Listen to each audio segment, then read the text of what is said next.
Hello and welcome to Top Sim. My name is William Lebowski, and today we're doing something a little bit different than normal. Number one, first and foremost, welcome to Shutoko, Japan. This is definitely not something we're used to seeing. This will not be an in-depth guide or conversation about Shutoko Revival, Content Manager, Assetto Corsa. Even when we do start to get into those topics, it'll more just kind of be a discussion about those things as they are on a whole and as they relate to my experience with them, and way less about how to get this up and running for you. There are much better tutorials than I could make out there. So if this is what if that's what you were looking for when you stumbled upon this video, keep going. You're almost there. This is just a guy talking about these topics. But anyway.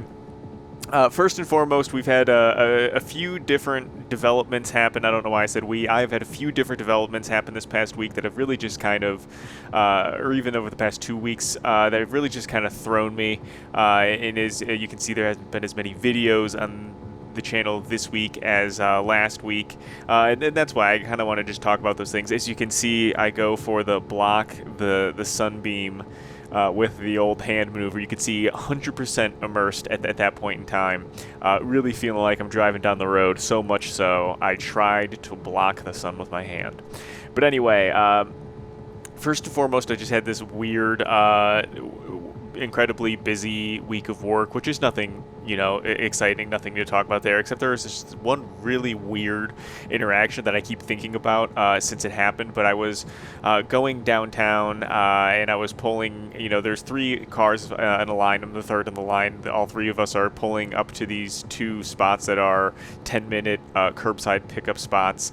The first car drives straight through both of them, parks in the first one. The car in front of me goes forward beyond it, then puts their turn signal on, stops as I've already put my nose in to the spot. So like now I'm in the spot completely, and this car like starts backing up more into me, and then like angling themselves, like, so I thought they were gonna just make a U-turn in the middle of the street, but then they just keep getting as close as they can to my car. And so I'm like, okay, great, now I'm involved in somebody else's road rage incident. Great. So they get out of their car, and it turns out to be this like big Russian guy, and he's like, what you do? You see me take these spots. Why are you taking spots from me? And I was just like, oh, come on, man. Like, I'm not gonna have a whole Seinfeld episode with you. I'm just trying to run my errand and get out of here. I'm not trying to have this whole conversation with you about this parking spot. And so I was like, listen, man, I'm already in the spot. Either you move and let me out, or we're just gonna keep sitting here and I take the spot. And so he then like gets really close, like it starts getting close to me, like really close to me. I'm sitting in my car, so I just like roll up the window, and then he takes his phone out, takes a photo of me. I move, take a different spot, come back, and this guy is now sitting like with a baby in his hands and like his family right in front of the spot that it's just like this weird interaction of this guy in front of his family and baby. I like, what kind of weird thread is this taking my photo? I don't know, but so like there was just me busy with work, and I'm dealing with weird interactions like that the entire week. And then as it starts to relate to sim racing, which of course just to go back, being busy with work just takes away time that you could be using sim racing. And then when it comes to sim racing itself, I had this weird problem where I was getting into my rig for a Nürburgring 2.4 hour race, and I was really looking forward to it. Had bought a setup for it and everything. Had done a lot of conversation with teammates about different strategies as far as it relates to setups and stuff like that. And so it's put a lot of mental effort and did as much as practice as I could with being as busy as I was. And I get in my rig and I drop my phone on top of the G29 wheelbases and getting in, and all of a sudden I have no more force feedback.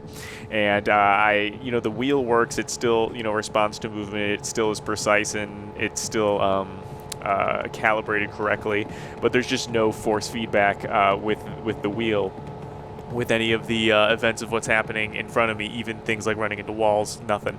It's just completely no response in the feedback. And so I ended up going to Amazon and getting a new wheel. I always thought that when my Logitech broke down that I was going to end up getting a DD wheel, but if they were $230 available in monthly payments on Amazon, I'd be sitting behind a DD wheel, but alas they are not, and I'm sitting in front of another G29. But anyway, so I ordered a new wheel from Amazon. It arrives next day shipping. I get everything, I have a custom F1/GT style rim for the Logitech G29. Of course, they don't have swappable rims, so it's like this custom mod where you take apart the G29 and put this rim back together, in the center of all of these pieces. So now I have this custom rim, so I swap the regular steering wheel out for that custom rim, and then I bolt it back on into the rig. I get back into a sim, test it out. I'm being annoyed from twiddling with little teeny tiny screws for the past hour,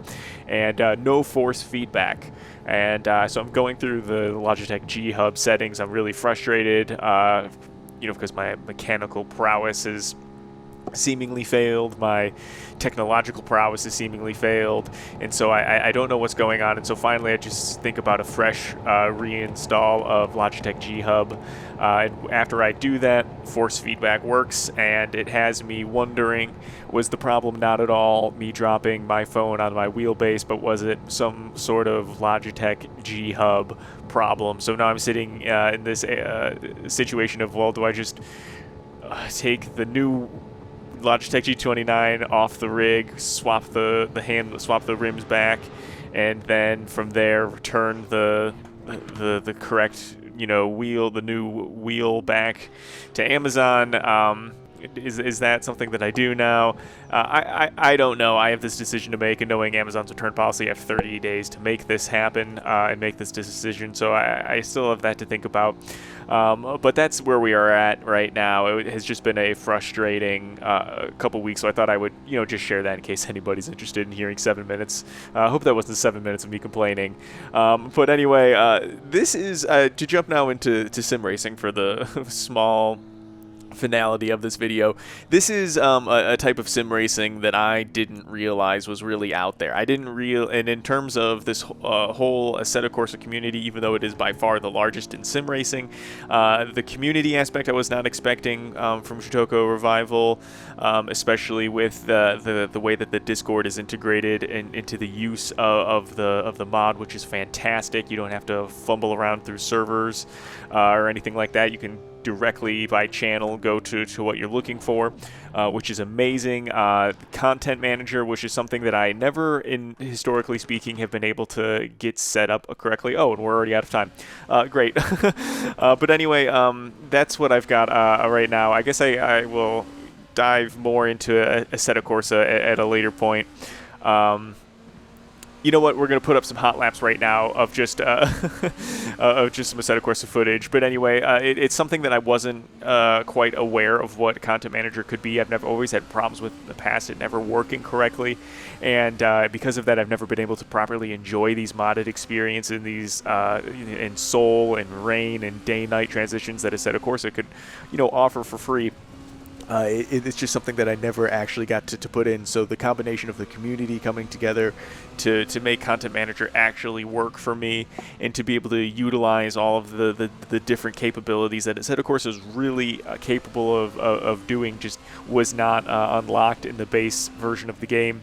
And so seeing what the sim could be, and especially what it is as it lives through Content Manager, is really just astounding to me. And I think there's tons for me to still continue to explore this Assetto Corsa, as I'm still relatively green in the context of my experience in comparison to things like R Factor 2.